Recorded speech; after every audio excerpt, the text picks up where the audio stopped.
Our establishment caters exclusively to celebrities. If you're not affluent, we kindly ask that you refrain from visiting. Please vacate the premises, the manager asserted with little emotion. The following day, I couldn't shake the lingering sense of prejudice toward appearances prevalent in five-star accommodations. Yet the manager remained oblivious. He failed to grasp the influence wielded by my in-laws and the discontent he would face in the days to come. I'm Maria, 32, a homemaker without children. Stephen, my husband, and I crossed paths during my part-time stint at a supermarket. His serene and refined demeanor convinced me of his inherent decency early in our courtship. However, my astonishment peaked during a visit to his parents' abode for wedding discussions. The residence resembled more of a sprawling campus than a home, complete with imposing gates and towering walls that concealed its entirety from view. Beyond the gate, an unexpected spectacle greeted me. At the far end of the lengthy stone pathway stood a breathtaking country estate, reminiscent of a lavish villa. A meticulously maintained garden sprawled beside the grand structure, suggesting the handiwork of a skilled gardener. My eyes widened further as I caught sight of what seemed to be a pristine swimming pool and tennis courts nestled beyond. A wave of disbelief washed over me as I questioned the purpose of my visit. Stephen's dual role as a college student and part-time convenience store worker was indeed remarkable. How he managed such a balancing act puzzled me. According to Stephen, his family tree boasted a lineage of corporate titans, his father, mother, sister, and himself all holding esteemed positions as presidents of top companies. Unlike some celebrities who inherit family enterprises, Stephen's family forged their own paths as accomplished entrepreneurs. Following suit, Stephen treated the same path, utilizing his part-time earnings to cover tuition costs and kickstarting his own entrepreneurial venture. It was through this unique circumstance that our paths crossed, and now he tirelessly endeavors to expand his fledgling business.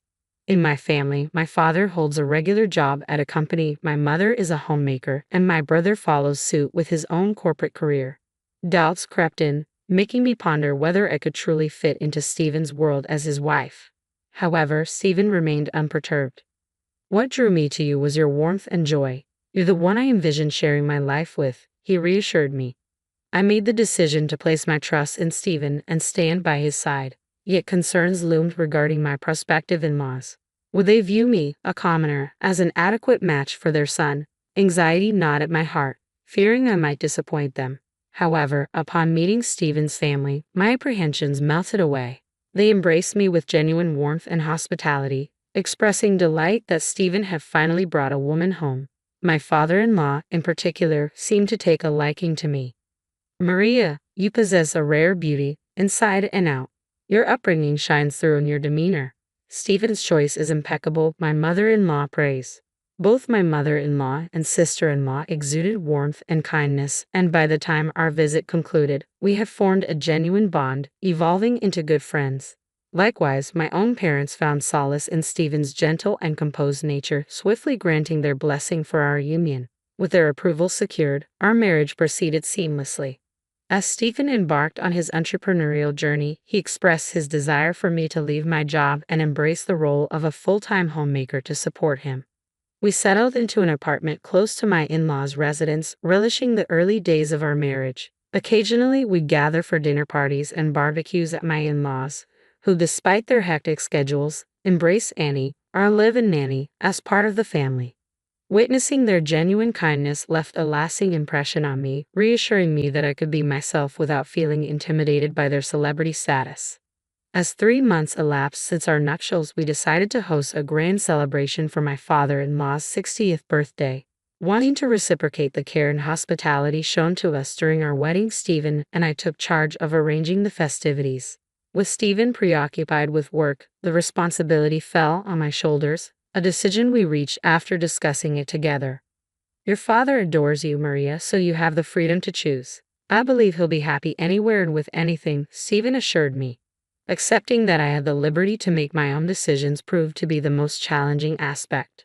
Seeking guidance, I confided in a friend who suggested opting for a top-tier hotel, especially since my father held such esteemed status. Following her advice, I discovered a luxurious 5-star hotel conveniently located near my parents' residence. Despite my lack of experience with upscale accommodations, I assumed it would meet the standards. Nevertheless, I resolved to visit and judge for myself. I opted to visit the hotel first, feeling a bit apprehensive about going alone. To ease my nerves, I invited my best friend from high school to join me. Upon making a reservation for lunch, I was immediately struck by the restaurant's impeccable and gracious service. Clear signs of a five-star establishment, I thought. Dressed in a smart and elegant ensemble, a white blouse paired with a sleek black skirt and pumps, I felt ready to step into the realm of luxury. My friend, too, looked lovely in her floral dress and stylish heeled boots. As we made our way to the hotel, excitement bubbled within me, akin to the anticipation of embarking on a thrilling journey. Little did I know, the experience awaiting us would exceed all expectations. I drove to the hotel in my trusty car, a faithful companion since my single days, and followed the directions to the parking lot situated at the roundabout near the entrance. The attendant who guided me was exceptionally courteous and helpful. However, as I stepped into the lobby, I couldn't shake the feeling of being watched.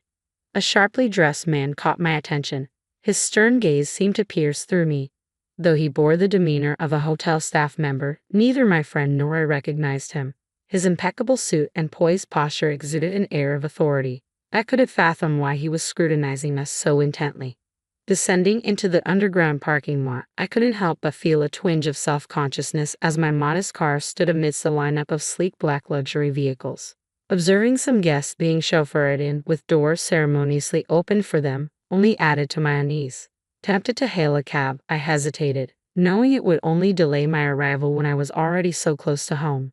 As my friend and I entered the hotel, the individual who had been observing us approached. "You seem a bit out of place here. Can I be of assistance?" he asked, his tone polite yet carrying a hint of condescension that didn't sit well with me. "I have a lunch reservation here." "What do you mean by unsuitable for the hotel?" I questioned, feeling the surge of indignation. The taller man continued, his gaze directed down at me. "Your choice of vehicle and attire don't quite align with the usual clientele of this establishment," he remarked, punctuating his statement with a laugh. My cheeks flushed with embarrassment, appalled by his snobbish demeanor. Unable to meet his gaze, my friend averted her eyes. Despite feeling the sting of embarrassment, I refused to let it drive me away. Though typically reserved, I possess a resilient spirit, and I was determined to confront the individual responsible for these disparaging remarks. I needed to know who dared to speak about me in such a derogatory manner. "Are you a member of the hotel staff?" I inquired sharply, my eyes fixed on him. "I happen to be the manager of this establishment," came his haughty reply. Privately, I couldn't help but find his emphasis on the hotel's prestigious rating rather absurd, though I chose to keep this observation to myself. His response only served to aggravate me further. "Does this hotel judge its patrons based on their cars and appearance, adjusting its treatment accordingly?" I challenged, refusing to back down. The manager's disdainful sniff and snort in response only fueled my determination. "The clientele should align with the hotel's esteemed reputation. Maintaining that standard ensures guests feel comfortable and at ease," he asserted. His words grated on my nerves. "Are you implying that we're somehow tarnishing the reputation of your establishment?" I retorted, feeling my irritation mounting. The manager clicked his tongue disapprovingly. I couldn't help but feel sorry for my friend, who I had invited along. The thought of canceling our reservation and leaving crossed my mind. Just as I was considering our next move, an elderly hotel staff member approached me and politely inquired, "Ma'am?" Upon learning of my lunch reservation, he respectfully acknowledged the manager with a bow and said, "Allow me to escort you to the restaurant." With a sense of relief, I followed him to our destination, noticing the manager's lingering bitter glare. Unlike the manager's demeanor, the hotel employee who guided us was courteous and welcoming. "You've traveled quite a distance, and I apologize for any discomfort you may have experienced. We're renowned for our exquisite cuisine, and I trust you'll have a delightful stay," the young manager offered apologetically.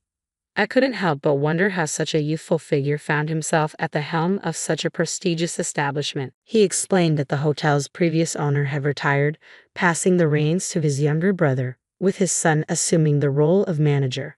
Despite his impressive academic background from a top-tier university, the manager lacked prior experience in hospitality and struggled to uphold the hotel's esteemed standards. "It's disheartening to witness even long-standing patrons being overlooked and compelled to depart over minor matters," the elderly employee lamented solemnly. "I've dedicated my life to this hotel, only to find myself deemed expendable in its quest for rejuvenation. I'll be bidding farewell at the month's end. It seems the hotel no longer values the loyalty of its devoted staff, instrumental in achieving its coveted 5-star status. As the elderly hotelier had assured, the cuisine surpassed all expectations, leaving my palate thoroughly satisfied. The head chef, who greeted us personally, exuded skill and experience, his age mirroring that of the hotelier. Yet a nagging concern lingered: would he too fall victim to the hotel's restructuring? People find joy in satiation, I remarked to my best friend as we exited the restaurant, our faces radiant with contentment. Just as we prepared to depart, the manager approached us once more. I eagerly anticipate your return to our restaurant, he remarked, his persistence unwavering. Though our decision to leave remained unchanged, the manager's resolve remained steadfast. I'm sorry, but individuals like yourself detract from the dignity of this establishment. This is a hotel frequented by celebrities, not suitable for those of lesser means. Kindly vacate the premises immediately, the manager declared bluntly, leaving me too stunned to protest. Though the hotel itself was undeniably elegant, the manager's rudeness and discourtesy left a sour taste in my mouth, prompting me to reconsider hosting my father-in-law's birthday celebration there. Surely, there must be a more hospitable venue nearby. When I recounted the incident to my in-laws, they listened intently. However, upon learning the name of the hotel, they exchanged puzzled glances. Why do we visit this hotel? I'm curious to experience such a renowned establishment, my father-in-law suggested. Much to my bewilderment, I couldn't comprehend his eagerness to return to a place where I had encountered such disrespect. Let's dress casually, my father-in-law proposed, urging everyone to do the same. He instructed us to proceed ahead while he would join us later. From the moment we stepped into the roundabout, the manager's piercing gaze never wavered. The lobby was bustling with activity. Guests lounged on plush sofas or sipped coffee, creating an atmosphere akin to a bustling event venue. As we settled onto a sofa beneath a grand chandelier, awaiting my father-in-law's arrival, the manager stormed in, his expression thunderous. You've returned, evidently without learning your lesson. You never seem to grasp it, do you? Arriving in a minivan, utterly disgraceful, he bellowed, his tone dripping with disdain. Undeterred by his haughty demeanor, I countered, we're here to celebrate my father-in-law's birthday. I made a reservation, and there was no mention of vehicle type. What's the issue? Unfazed, the manager continued his tirade. Your attire screams unsophisticated. You belong in one of those seedy roadside inns, he spat, his words drawing shocked glances from the other guests. This hotel should be open to everyone, shouldn't it? We're prepared to pay. It's absurd to judge guests based on arbitrary criteria. Treating guests this way is utterly appalling, I declared, garnering nods of agreement from those nearby. The customer should always come first, shouldn't they? Selecting guests based on appearance is simply unacceptable. The manager, visibly flustered, flushed red and retorted, we are a luxury establishment. We cater to celebrities. If you're not affluent, kindly depart. In that case, let's all head home, my father-in-law suggested. His words prompted many in the lobby to rise and depart, murmuring their discontent. I won't be returning, and I certainly won't recommend this place to anyone, they vowed as they attempted to leave, prompting a heated exchange with the rushing employees. In reality, the individuals in the lobby were all acquaintances of my father-in-law who had gathered at his behest. His slight delay was due to his efforts in rallying them together. My father-in-law had been a familiar face at the hotel since the days of its previous management. In the early years, he often dropped by in his work attire, yet he was captivated by the hotel's consistent dedication to treating every guest with the utmost respect. His company had a tradition of hosting extravagant parties at the venue annually, becoming deeply intertwined with its history. He introduced the hotel to his family, who also frequented its halls. Given the collective stature as company presidents, the frequency of these gatherings was notable. My mother-in-law utilized the hotel for client entertaining, while my sister-in-law conducted executive training sessions within its walls. Even my husband's company held celebratory events there, underscoring the significance of each family member's company to the hotel's success. Then, a voice broke the tension, begging for forgiveness. To our astonishment, it was none other than the hotel president, the manager's father, kneeling before us. The elderly hotelier, recognizing my father-in-law, had urgently contacted the president. With a profound apology, he chastised his son for his egregious behavior, compelling the manager to kneel alongside him in remorse. I deeply regret the misunderstanding, sir. Had I known your esteemed position, the treatment would have been different. It was inappropriate to base service on financial status. The manager attempted to justify himself, but his excuses fell flat. There's no need for apologies to me. It was my daughter-in-law who was mistreated by your manager, a woman as dear to me as my own daughter. Remember who the hotel truly serves. I have fond memories of your predecessor, but it's time to part ways, my father-in-law asserted firmly, signaling our departure from the five-star establishment. Leaving behind the pretentious atmosphere, we relocated to a beloved diner frequented by my family. With its cozy private rooms and welcoming ambience, the diner was the perfect setting to celebrate my father-in-law's milestone birthday. The delightful food and warm atmosphere brought joy to my in-laws, marking a memorable conclusion to the day. At my father-in-law's suggestion, we extended the celebration to include my parents, transforming the occasion into a lively and joyous affair. My husband and I gladly footed the bill for the party at the familiar diner. It was a modest expense for us, given the casual nature of the establishment. Once again, I reflected on our commitment to remain grounded, refusing to let wealth cloud our values or lead to misconceptions. As time passed, rumors circulated that the manager had been dismissed and demoted to the role of a cleaner. Although the specifics remained uncertain, it was clear that the hotel's reputation had suffered irreparable damage. 2 years later, the once illustrious establishment shuttered its doors for good, a cautionary tale of the consequences of arrogance and elitism. The next time I drove past the hotel, the sight was dismal. The glass windows shattered, furniture stacked haphazardly in front of the entrance, turning it into a desolate wasteland. The legacy of the hotel, once steeped in tradition, lay in ruins, all due to the actions of one misguided individual. Despite my father-in-law's humble upbringing, we share a strong bond, and I cherish the time spent with him, my husband, and the rest of my in-laws. As news of my pregnancy spreads, anticipation fills the air, with everyone eagerly awaiting the arrival of the newest addition to the family.